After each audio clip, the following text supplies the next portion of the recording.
Think of that whole scene of influencer boxing, misfits, all of that. It's not boxing, it's entertainment. Fair play to them, make their money. That's fantastic, but I don't regard it as boxing. I regard it as sort of wrestling style entertainment. And yeah, it is entertaining. Sometimes you watch it and you think, oh, that's a laugh, but it can never be taken seriously, ever.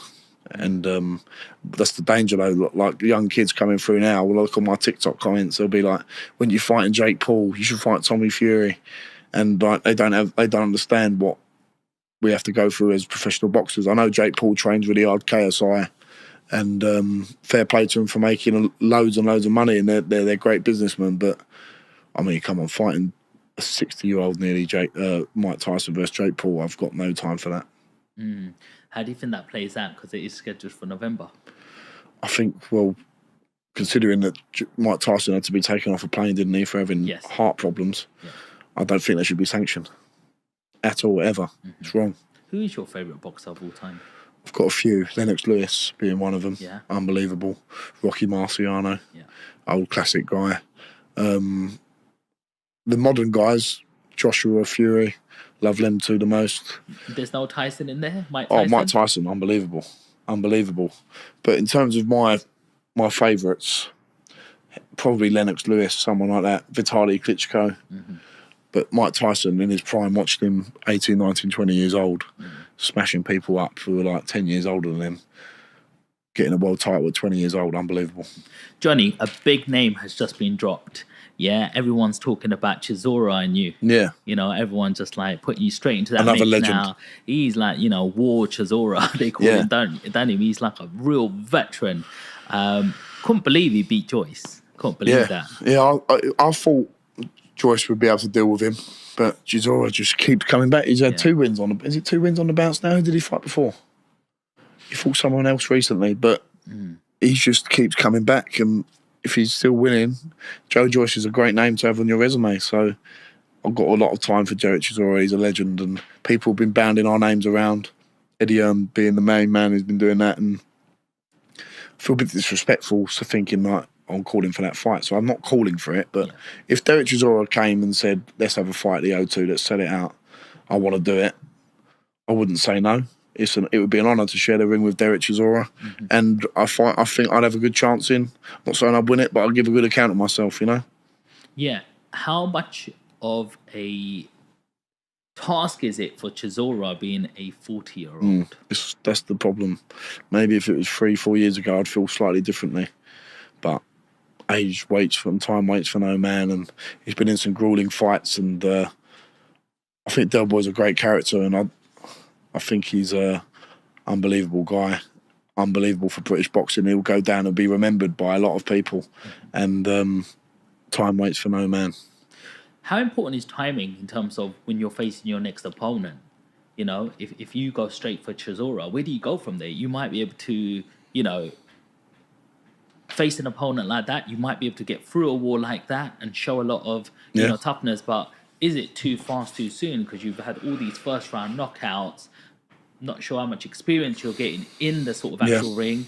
Fighting Chisora, imagine beating him. Where do you go from that? That's the thing. It's not an immediate fight. It's whether it's just an idea that's been bandied about. I've obviously got Rudenko locked in for my next fight. That could give me some great experience. He could be he'd probably be my toughest fight to date. And then you assess from there. It's very important, as you say.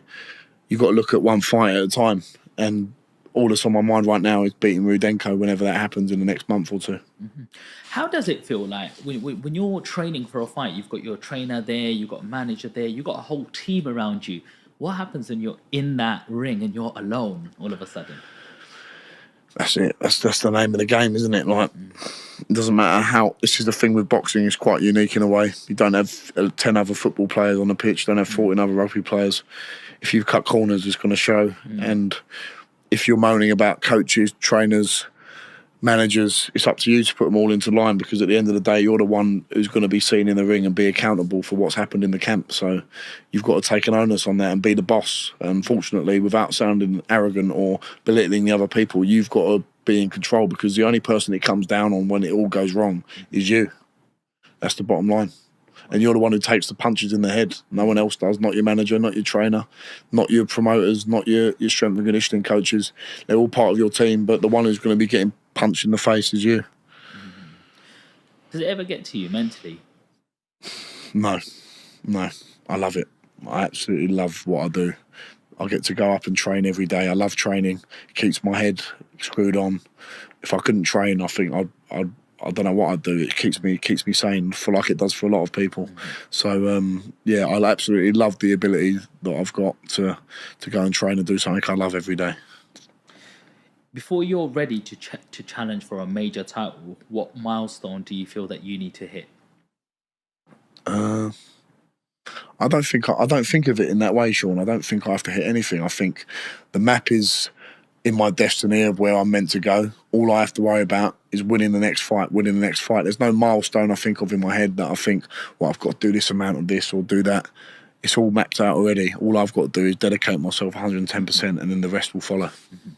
I like going to the gym myself. Yeah. I go there every morning, Yeah. maybe 5-6 times a week. Yeah. It keeps me happy. Yeah. I like to think I train hard. Yeah. You know, one day, like, I have my 2 days where I do my 5K runs. Yeah. I do my bodybuilding on 2 other days, and then Nice. a couple of other days I do a Pilates, yoga. Get the It's good to do that, stretch all the out. flexibility. Yeah, absolutely. All of them things. Do you do any sauna? Not anymore, because I go to a simple gym that doesn't have it, but I used to do it before. But Sauna's really good. yeah, I like using that, especially after you do a run. If you get in a sauna straight after a run, it actually accelerates and accentuates your cardiovascular fitness, because your heart's still doing a lot of work, okay. keeping where your temperature's going up. So there's a lot of science in the sauna, obviously releasing toxins and stuff. I really like using the sauna. So what I'm getting to here, Johnny, is I want to put myself through some training now. Yeah. I want to go through some training, like on my own with my headphones and stuff like that. But I want to pretend I'm training for a training camp. What does a camp look like? Tell us from the inside. What does your days look like as leading up to the Rudenko fight, for example? You can't go out, can't drink. You've got to stay in your house as much as you can. You've got to cut back on things like this as much as you can when you get to 4 or 5 weeks out. If you're out too late, my dad will be ringing me saying, no, you're too late. My mum won't let me do this. You need people like that reminding you.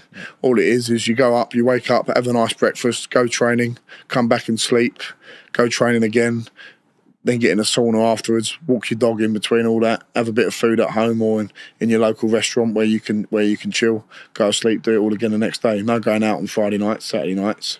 You might be able to go around your mum and dad's for a little bit, but you've got to be at home resting as much as you can. The rest is just as important. It is military style. Yeah. That's what it is. How important is the food side? It's the most important part. The food is your fuel for your sessions. I've just got a nutritionist on board, Lee Rickard, really good guy, and he takes a lot of stress off of me. And he educated me a lot on food, because you think you know what you're doing, but you don't. And it's all about hydrating yourself properly, eating at the right times, eating leaner foods. And I've really noticed a change in my body shape the last 6 months, because I've really tightened up all my nutrition. Yeah. That's the little 3, 4, 5% that you need to get to the next level. So food is fuel. It's not food, it's fuel for your training, and that's what you've got to remember. Do you feel stronger with the new nutrition going in? I feel stronger, I feel leaner, but I'm still the same weight. My body fat's come down. That's just the byproducts of it. But that's a nice feeling, and you feel fit and strong. I feel powerful, and I wake up in a good frame of mind, and I know that I'm doing everything correctly, and that's good for your mental side as well, because you know you're ticking boxes mentally. That's just as important. When you eat bad food, you feel bad. You are what you eat at the end of the day. Well, talking about food, I know you do like a certain Chinese. Yes, I do. That's what's had to change the most. I used to love the Chinese on a Saturday night. I don't even have that anymore. When I had the Chinese yesterday, we had a Chinese sit down. I have boiled rice, and the Blue Orchid make me like a beef Cantonese style dish, which is just like really fresh beef with vegetables in it, ginger, soy sauce. It is absolutely beautiful. I don't have any of the sweet and sour chicken balls, lemon chicken, sweetened kumpo prawns. I can't have any of that. I just have the grilled, the boiled rice with a nice bit of beef Cantonese style, and it's nutritious. The Blue Orchid's a great place. They cook everything fresh, and I can enjoy that guilt-free. How important is it to eat well even when you're not in camp as well? That's what I've had to change. I've had to make sure that I eat well all year round. not just like listen, after a fight, I had the 5 guys have something else bad on a Sunday, and then this fight, I just thought, right, that's enough now. I want to get back to eating healthy, because I used to spend 5-6 weeks eating rubbish, and I'd not get really fat, but you notice a little bit difference in your body composition, and you feel sluggish, and it's just like a big claw back. You've got to train for 4 weeks to get back to any sort of fighting fitness. And